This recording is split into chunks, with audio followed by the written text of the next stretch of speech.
Me saime pakki. Me tahan teenida. Ära ütle. See ongi nipp, et sa ei ütle, mis on paki sees. See on teenpakk. Mis see on? Lapsi ei valeta. On sees. Midagi on ju. See. Lapse sees on ka midagi, jah. Armas. Õnne, armast. Oi!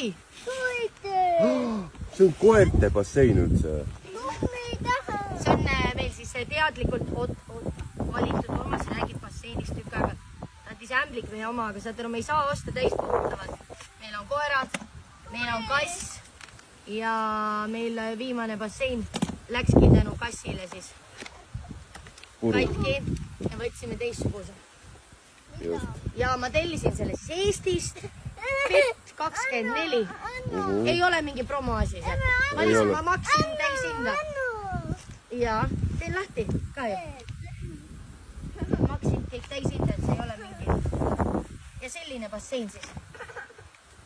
Aga kuhu ma panen selle? Ma arvan, et siia sammu kuskil. Temus oli suuremad sama hinnaga. Aga võtsin sellise. Siis ta saab koertega koos seal sees olla. Just, sinna sulistada. Et Temus oli siis selline variant. See on 1,20 m lai, 1,60 m ehk minu pikkune oli sama hinnaga. Noh, et natuke suuruses, aga meil jõudis see kohale 2 päevaga. 2 päevaga.